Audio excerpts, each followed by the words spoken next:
Hello.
The next course that we're going to discuss is the District Rotaract Representatives' Visits.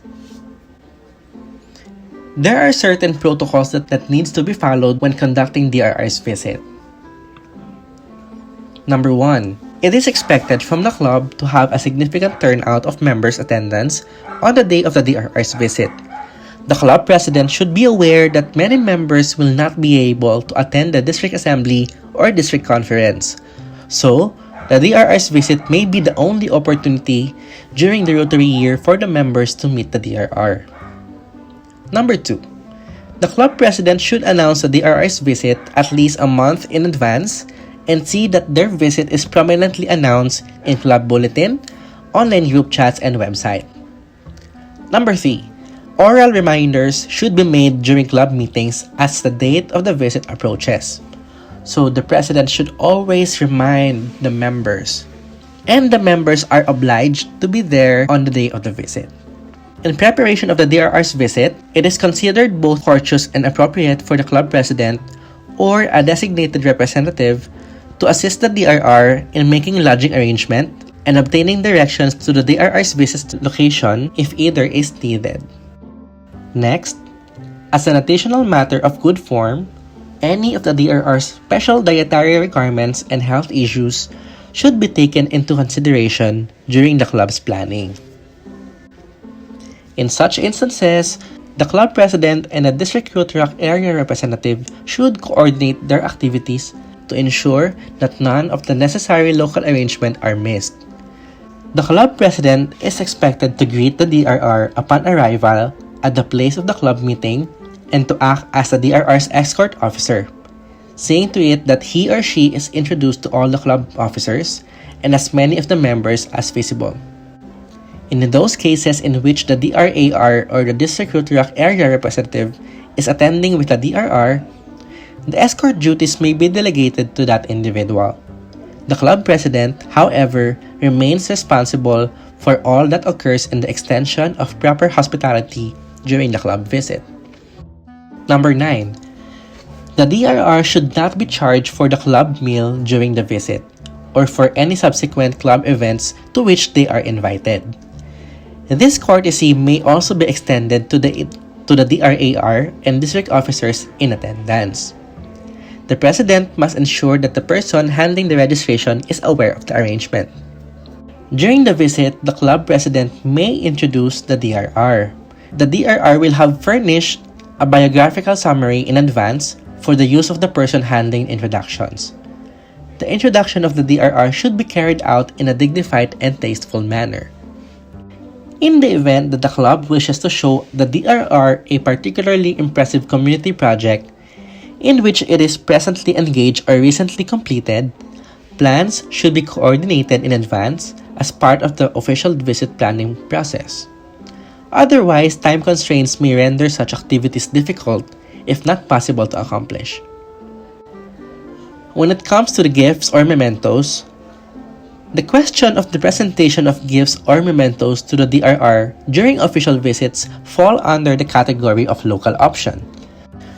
Some clubs have adopted a tradition of gifting the visiting DRR with some item of local significance.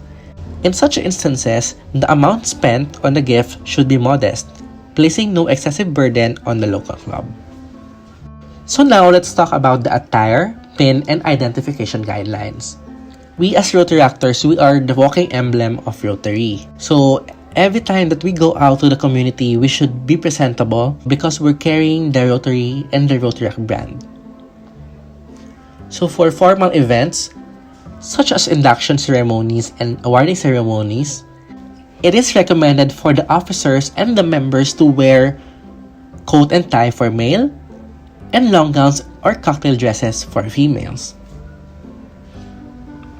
Meanwhile, for informal events such as club meetings, plenary, and learning sessions, you may wear a business or smart casual attire, preferably a collared shirt. Lastly, for casual events such as service projects, team building activities, you may wear your club or district shirt.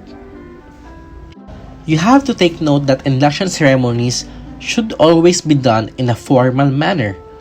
Thus, wearing of formal attire is a must.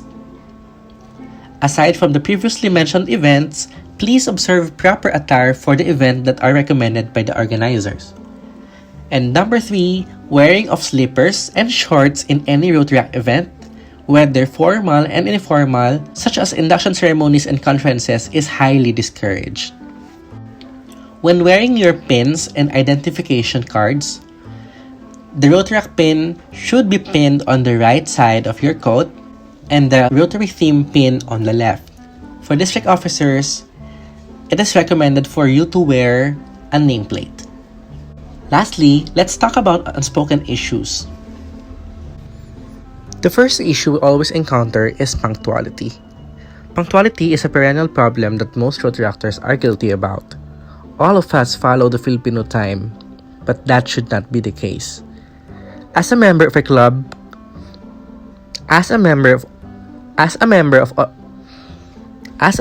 of a club composed of young professionals, we have to respect each other's time. All of us are busy with our lives, our careers, and our families. Every Rotaractor is a leader, and a leader should be disciplined and should always set an example. So every time we go to a certain event or meeting, we have to be on time always. Every club should start the program on time as announced. Being on time reflects professionalism. Being punctual reflects not just your level of commitment, but also the level of respect that you have for your fellow Rotaractors and Rotarians. Another issue that every one of us are guilty about is that we are paying more attention to our Instagram notifications than the speaker. It could be very distracting for a speaker or a presenter delivering a speech or talking on stage when he sees someone tapping on a mobile phone in the audience. As a member of the audience, we have to do our part. We have to show our respect to the speaker by listening. Third issue is all about arguments and debates. While arguments and debates are healthy signs of involvement, when used to the extremes, it disrupts proper decorum. So whenever there's a point that we want to raise, listen first and speak second. Also, manage your tone, volume, and pace. Lastly, focus on the issue and not the person. Study finds that humor boosts the effectiveness of meetings. Yes, everything is good in moderation. When adding humor to a meeting, line must be drawn between innocent jokes and disgraceful jokes. Everyone must be careful with their choice of jokes and object of jokes, and always know your boundaries. So there you go, Rotaractors. That concludes my session on Rotary protocols. Thank you very much for watching, and I hope you learned something new today which you can apply and integrate to your Rotary clubs.